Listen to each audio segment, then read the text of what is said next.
Hello बच्चों, SBP government college Dungarpur के online teaching कार्यक्रम में आपका हार्दिक स्वागत है। मैं उपेंद्र सिंह और आज हम लोग बात करेंगे भारतीय संविधान की एक और विशेषता के बारे में, जिसके बारे में कहा जाता है कि भारत का जो संविधान है उसमें संसदीय प्रभुता या सर्वोच्चता और न्यायिक सर्वोच्चता इनको मिक्स किया गया है, इनके बीच संतुलन स्थापित करने की कोशिश की गई है। लेकिन इसको हम तब तक नहीं समझ पाएंगे जब तक कि हम इन दोनों टर्म्स को अलग अलग न समझें। तो सबसे पहले हम देखते हैं कि जब हम ये कहते हैं कि संसदीय सर्वोच्चता, तो इसका मतलब क्या होता है। इसका मतलब ये होता है कि संविधान, जो संसद है, वह जो कुछ भी कानून बनाए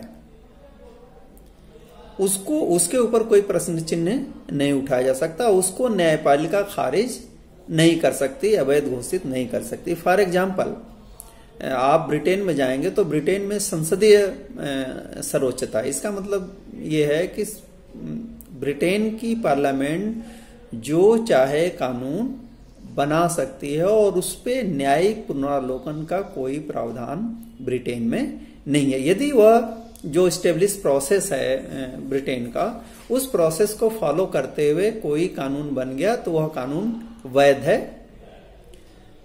संसद ही उसको चेंज कर सकती है आगे जाकर के, या उसको खारिज कर सकती है। जहां न्यायिक सर्वोच्चता होती है वहां पे, जैसे अमेरिका में, तो अमेरिका में क्या है कि वहां की जो संसद है, जिसको हम कांग्रेस बोलते हैं, और हाउस ऑफ रिप्रेजेंटेटिव और सीनेट, उसके दो चैम्बर हैं, तो एक वहां भी स्टेब्लिश प्रोसेस है और उस प्रोसेस को पूरा करते हुए कोई कानून पास हो गया। तो कानून पास होने के बाद वहां के क्या न्यायालय ये देखता है कि नहीं, यह जो कानून पास किया गया है, वहां की कांग्रेस ने पास किया है, वह उचित है कि नहीं है, संवैधानिक दृष्टि से भी। और आपको जानकारी होनी चाहिए कि वहां पे नेचुरल जस्टिस का भी कंसेप्ट है। वो सिर्फ ये नहीं देखते कि यह कानून संविधान के दायरे में है, बल्कि वो ये भी देखते हैं कि क्या यह कानून बनाया जाना चाहिए कि नहीं। तो एक हो गई संसदीय सर्वोच्चता और दूसरी हो गई न्यायिक सर्वोच्चता। एक ब्रिटेन में है, संसद वहां सर्वोच्च है, और एक अमेरिका है जहां पे न्यायालय सर्वोच्च है।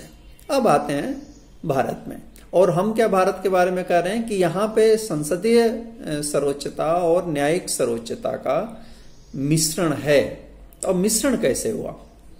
मिश्रण इस तरीके से हुआ कि संसद जो कानून पास करती है या कार्यपालिका कोई आदेश जारी करती है हिंदुस्तान में भी, तो हमारे न्यायालय को यह अधिकार है कि उस कानून को चैलेंज किया जा सकता है। और जब चैलेंज किया जाता है, सुप्रीम कोर्ट के पास वो कानून पहुंचता है, तो सुप्रीम कोर्ट यह देखता है कि यह कानून वैध है या अवैध है।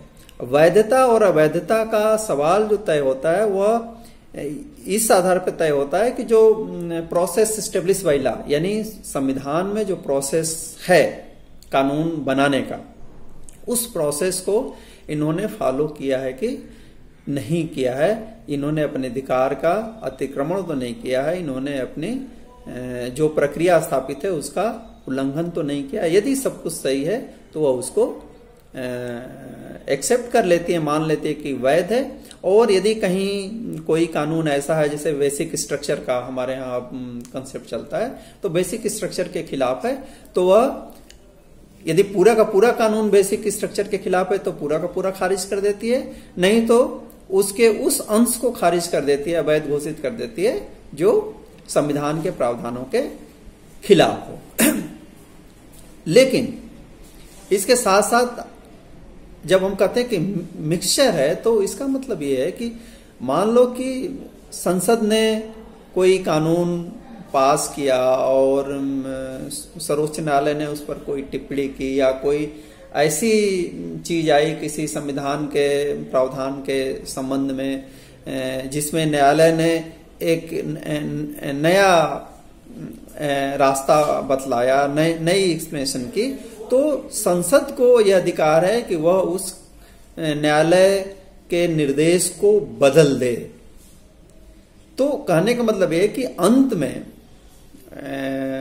संसद न्यायालय के आदेशों को भी चेंज कर सकती है, लेकिन सामान्यतः यह नहीं किया जाता। इसलिए हम कहते हैं कि नहीं, संसद अपने स्थापित प्रक्रिया से कोई भी कानून बना सकती है, लेकिन वह यदि बेसिक स्ट्रक्चर, मूलभूत ढांचे का संविधान का उल्लंघन करती है तो न्यायालय उस कानून को उस सीमा तक अवैध घोषित कर सकता है जिस सीमा तक वह बेसिक स्ट्रक्चर का उल्लंघन करती है। इसका मतलब ये कि भारत का जो संविधान है उसमें जो पार्लियामेंट्री सुपरमेसी है और जो जुडिशियल सुपरमेसी है, इसका एक अच्छा कॉम्बिनेशन है।